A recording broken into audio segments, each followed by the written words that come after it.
दोपहर में Rahul Gandhi press conference करके कहते हैं कि बीजेपी वोट चोरी कर रही है, फिर शाम को बीजेपी प्रेस कॉन्फ्रेंस करके कहती है कि राहुल गांधी झूठ बोल रहे हैं। अगले दिन सुबह राहुल गांधी प्रेस कॉन्फ्रेंस करके कहते हैं कि इलेक्शन कमीशन सही लोगों का वोट काट रहा है, फिर शाम को इलेक्शन कमीशन प्रेस कॉन्फ्रेंस करके कहता है कि राहुल गांधी झूठ बोल रहे हैं। तो इस समय पिछले 1.5-2 महीने से पर डे 2 प्रेस कॉन्फ्रेंस हो रही है। एक में राहुल गांधी कहते हैं और फिर उनका जवाब दिया जाता है। अब सब लोग कह रहे हैं राहुल गांधी झूठ बोल रहे हैं, सोशल मीडिया में भी सब लोग कह रहे हैं राहुल गांधी झूठ बोल रहे हैं। राहुल गांधी के बहुत सारे पुराने जो उनके प्रेस कॉन्फ्रेंस है उसका हवाला दे के सिद्ध किया जा रहा है कि राहुल गांधी झूठ बोल रहे हैं। सवाल ये है कि सिंगापुर के नेता इतना झूठ क्यों नहीं बोलते, ऑस्ट्रेलिया के नेता क्यों नहीं झूठ बोलते, अमेरिका के नेता क्यों नहीं झूठ बोलते, भारत के ही नेता इतना झूठ क्यों बोलते हैं? तो उसका मूल कारण यह है क्योंकि भारत में झूठ बोलना फ्रीडम ऑफ स्पीच है। झूठ बोलना कोई जघन्य अपराध नहीं है, झूठ बोलना कोई गंभीर अपराध नहीं है। ऑस्ट्रेलिया में, सिंगापुर में, जापान में, अमेरिका में नेता इतना सफेद झूठ नहीं बोलते क्योंकि वहां झूठ पकड़ने के लिए नार्को पॉलीग्राफ ब्रेन मैपिंग कानून बना हुआ है। भारत में नार्को पॉलीग्राफ ब्रेन मैपिंग कानून नहीं है, तो इसलिए जिसको जो मन करता है वो बोल देता है। उसको पता झूठ। राहुल गांधी के पास वकीलों की पूरी फौज है, कांग्रेस के पास बड़े दिग्गज वकील है। राहुल गांधी ने सबसे बाकायदा प्रॉपर पहले से ही ओपिनियन ले लिया है कि अगर मैं झूठ बोलूंगा तो क्या होगा। उनके वकीलों ने बता दिया आप झूठ बोलते जाइए, झूठ बोलना तो फ्रीडम ऑफ स्पीच है, झूठ बोलने पे कुछ नहीं होगा। इसलिए वो झूठ बोले जा रहे। सच्चाई ये है कि भारत को लगभग 100 परिवारों ने बर्बाद किया है। भारत की जो बदहाली है, जो भारत इस समय फटेहाल है, जो भारत की दुर्दशा है, जो भारत के ऊपर 225 लाख करोड़ का कर्जा है, इसके लिए 100 परिवार जिम्मेदार है। एक परिवार दिल्ली वाला है जिसके बारे में आप देख ही रहे, रोज प्रेस कॉन्फ्रेंस हो रही है। एक परिवार, 2 परिवार आंध्रा तेलंगाना में है जिन्होंने आंध्रा और तेलंगाना को बर्बाद कर दिया। एक परिवार तमिलनाडु में है जिसने पूरे तमिलनाडु को बर्बाद कर दिया, कई सालों से सत्ता में। एक परिवार असम में है जिसने असम को लूटा बांटा और असम की पूरी डेमोग्राफी बदलवा दिया, वहां रोहिंग्या बांग्लादेशियों को पूरा ले आके सेटल कर दिया। 2-3 परिवार हरियाणा में है जिन्होंने लगातार जुमलेबाजी करके हरियाणा पे सत्ता बनाए रखी और हरियाणा को लूटते रहे। एक परिवार बिहार में है जो पिछले कई दशकों से लगातार लूट रहा है बिहार में जंगल राज भी कायम कर रखा है जिसने।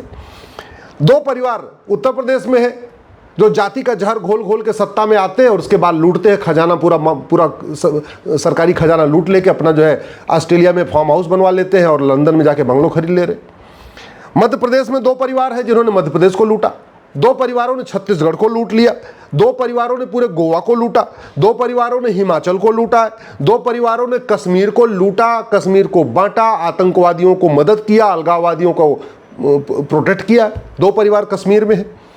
एक परिवार झारखंड में है, पूरे झारखंड को लूट रहा है, झारखंड की डेमोग्राफी बदल रहा है, रोहिंग्याओं की मदद कर रहा है, बांग्लादेशियों की मदद कर रहा है, धर्मांतरण कराने वाले मिशनरियों की मदद कर रहा है। ऐसे ही कर्नाटक में 2 परिवार हैं जो लगातार कर्नाटक को लूट रहे, बांट रहे, कर्नाटक को खा रहे। 2 परिवार महाराष्ट्र में है। एक परिवार उड़ीसा का है जिसने उड़ीसा को पूरा लगातार बदहाल बना के रखा, उसको पिछड़ा राज्य बना के रखा। 2 परिवार पंजाब में है, पूरे पंजाब को उन्होंने नशे के अंदर जाके ढकेल दिया। 100 परिवार हैं, मात्र 100 परिवार हैं जो पूरे भारत को बर्बाद करने पे तुले हुए हैं।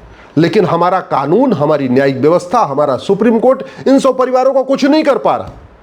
70,000 करोड़ का कॉमनवेल्थ घोटाला हुआ था, उसमें 2-4 प्यादे पकड़े गए, कुछ मंत्री संतरी पकड़े गए, लेकिन 70,000 करोड़ का घोटाला हुआ किसके इशारे पे हुआ था? उसमें कुछ नहीं हुआ, उस परिवार को कुछ नहीं हुआ। 1,76,000 करोड़ का 2G घोटाला हुआ, बस बाबू पकड़ लिए गए, सचिव पकड़ लिए गए, कमिश्नर पकड़ लिए गए, लेकिन जो मास्टरमाइंड थे परिवार उनका कुछ नहीं हुआ। 1,86,000 करोड़ का कोयला घोटाला हुआ, उसमें भी बस वही नौकर साहब पकड़े गए, सचिव को पकड़ लिया, एडिशनल सेक्रेटरी को पकड़ लिया, 2-4 और बाबू पकड़ लिया, लेकिन जो मास्टरमाइंड थे उनका कुछ नहीं हुआ। कड़वी सच्चाई है कि 500 साल में जितना मुगलों ने लूटा था भारत को, अंग्रेजों ने उतना 200 साल में लूट लिया था। और जितना मुगलों और अंग्रेजों ने 700 साल में लूटा, इन 100 परिवारों ने पिछले 75 साल में उतना लूटा है। यह कड़वी सच्चाई है।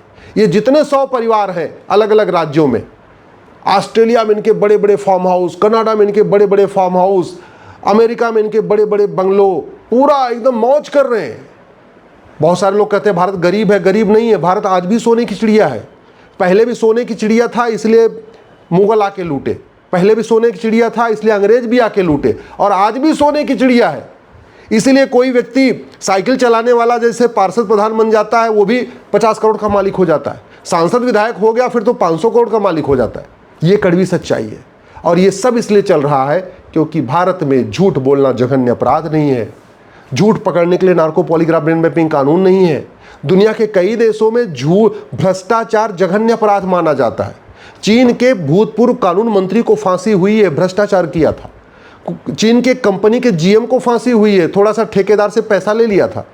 और यहाँ भ्रष्टाचार एक सामान्य शिष्टाचार हो चुका है। मतलब भ्रष्टाचार कोई मुद्दा रह ही नहीं गया है।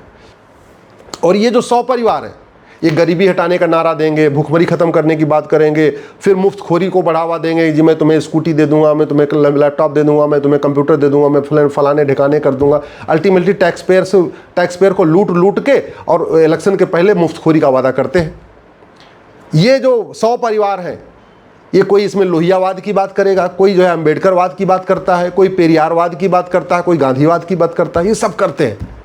लेकिन भारत में रिफॉर्म कैसे होगा उसकी कभी बात ही नहीं करते। दुर्भाग्य ये है, आम जनता इन 100 परिवारों के जुमलों से दिग्भ्रमित हो चुकी है। आम जनता इन 100 परिवारों के पे यकीन करती रही और उस यकीन का इन्होंने फ़ायदा उठाया। खूब लूटा, बच्चों को यहाँ विदेश भेजा, यहाँ भेजा, वहाँ भेजा, खुद के अपने चार्टर्ड प्लेन बना लिए, सब कुछ कर लिया। अब समाधान क्या है? समाधान ये है कि सबसे पहले ये 1950 का घटिया रिप्रेजेंटेशन ऑफ पीपल एक्ट बदला जाए। 1950 और 51 में जो कानून घटिया बना था, जिसकी वजह से इलेक्शन पूरी तरीके से धोखा हो चुका है, इसको बदला जाए। समाधान दूसरा क्या है? पॉलिटिकल पार्टियों के लिए कोई कानून ही नहीं है। मैंने भी PIL फाइल किया कि भैया सुप्रीम कोर्ट के लिए सुप्रीम कोर्ट रूल है, हाई कोर्ट कैसे चलेगा उसके लिए हाई कोर्ट रूल है, पार्लियामेंट कैसे चलेगा उसके लिए पार्लियामेंट ऑफ बिजनेस रूल है।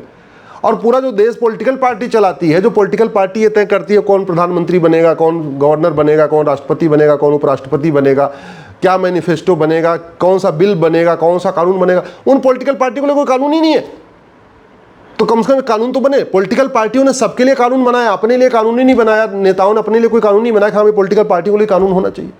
तो एक सबसे पहले पॉलिटिकल पार्टियों के लिए कानून होना चाहिए।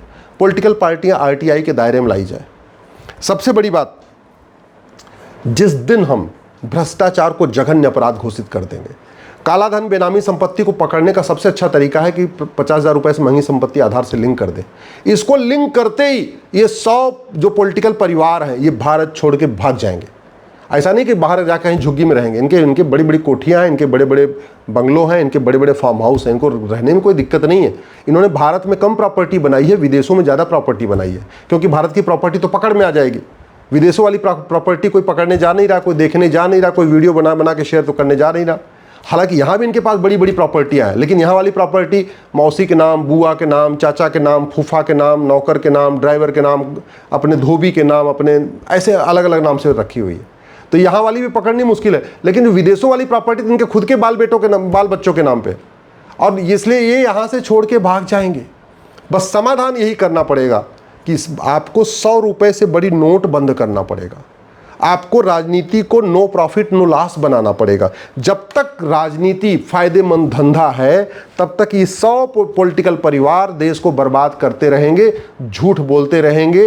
ये 100 पॉलिटिकल परिवार अगर भारत छोड़ के भाग जाए तो मैं कहता हूं भारत में जातिवाद खत्म हो जाएगा। अल्टीमेटली जाति का जहर घोलने वाले ये 100 परिवार हैं। ये 100 पॉलिटिकल परिवार भारत छोड़ के भाग जाए, भाषावाद खत्म हो जाएगा। ये मराठी बनाम हिंदी, तमिल बनाम हिंदी, असमी बनाम हिंदी, बंगाली बनाम हिंदी, जो झगड़े लगाने वाले यही 100 परिवार हैं। इन्हीं, ये बोलें चाहे ना बोलें, इन्हीं के इशारे पे इनके जो प्यादे होते हैं ना, इनके जो नेता छुट भैये होते हैं, वही वो हंगामा शुरू करते हैं। ये 100 परिवार भाग जाएं, भारत में जातिवाद खत्म हो जाएगा। ये 100 परिवार भारत छोड़ के भाग जाएं, भाषावाद खत्म हो जाएगा। ये 100 परिवार भारत छोड़ के भाग जाएं, क्षेत्रवाद खत्म हो जाएगा। ये 100 परिवार के भारत छोड़ के भाग जाएं, अलगाववाद खत्म हो जाएगा। ये 100 परिवार अगर भाग जाएं भारत छोड़ के, माओवाद खत्म हो जाएगा, नक्सलवाद खत्म हो जाएगा, जिहाद खत्म हो जाएगा। ये 100 परिवार भारत छोड़ के भाग जाए, मैं कह रहा हूँ मिशनरियाँ अपने आप भारत छोड़ के भाग जाएंगी। वो इन्हीं 100 परिवार के भरोसे भारत में बैठी हुई है। ये 100 परिवार भारत छोड़ के अगर भाग गए तो जिहादी, आधे जिहादी अपने आप भाग जाएंगे, वो भी इन्हीं 100 परिवारों के भरोसे बैठे हुए हैं, क्योंकि ये 100 परिवार उनको प्रोटेक्ट करते हैं। उनके डायरेक्टली इनडायरेक्टली उनके नाम ह्यूमन राइट के नाम पे और सेकुलरिज्म के नाम पे उनको बचाते हैं।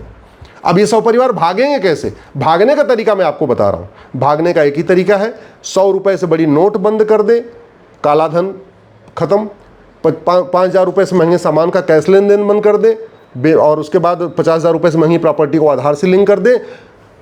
काला धन, बेनामी संपत्ति, आय से अधिक संपत्ति 100% जब्त करने और भ्रष्टाचारियों को फांसी देने के लिए कानून बना दें। मैं गारंटी के साथ कहता हूं ये 100 परिवार भाग जाएंगे और इन 100 परिवार के भागते ही अगले 5 साल में राम राज्य आ जाएगा। इन 100 परिवारों के भागते ही अगले 5 साल में भारत विश्वगुरु बन जाएगा। इन 100 परिवारों के भागते ही अगले 5 साल में कश्मीर से कन्याकुमारी और कच्छ से कामरूप तक ईमानदारों की सरकार बन जाएगी, राष्ट्रवादियों की सरकार बन जाएगी। ये पाखंडियों के भागते ही आधी समस्या खत्म हो जाएगी। तो सबसे जरूरी है इन पाखंडियों को भारत से भगाना और तरीका उसका यही है। पुलिस रिफॉर्म करना पड़ेगा, जुडिशियल रिफॉर्म करना पड़ेगा, एडमिनिस्ट्रेटिव रिफॉर्म करना पड़ेगा, इलेक्शन रिफॉर्म करना पड़ेगा, करप्शन को जघन्य अपराध घोषित करना पड़ेगा, काला ये नार्को पॉलीग्राफ ब्रेन मैपिंग कानून बनाना पड़ेगा, तो उसके लिए एविडेंस एक्ट बदलना पड़ेगा। भ्रष्टाचार को जघन्य अपराध घोषित करने के लिए बीएनएस को बदलना पड़ेगा। ये जो कंडक्ट, ये अपना रिप्रेजेंटेशन ऑफ पीपल एक्ट है जिसके कारण ये फर्जीवाड़ा करते रहते हैं इलेक्शन में, उसके लिए ये कानून बदलना पड़ेगा। राजनीतिक पार्टियों को 100% कैशलेस करना पड़ेगा। एक माननीय प्रधानमंत्री जी केवल एक काम कर दें कि कोई भी पॉलिटिकल पार्टी अब 1 रुपये कैश में चंदा नहीं ले पाएगी, न 1 रुपये कैश में खर्च कर पाएगी। पॉलिटिकल पार्टियां 100% डिजिटल हो जाएंगी। इतना करते ही मैं कह रहा हूं इनकी आधी दुकान ऐसे बंद हो जाएगी। ये आधी सांप के तरीके से ना ये छटपटाना शुरू कर देंगे। अभी तो इनकी मस्ती चल रही है, कुछ भी आरोप लगा रहे, कुछ भी प्रत्यारोप। और झूठ को गंभीर अपराध घोषित करना, झूठ पकड़ने के लिए नार्को पॉलीग्राफ ब्रेन मैपिंग कानून बनाना।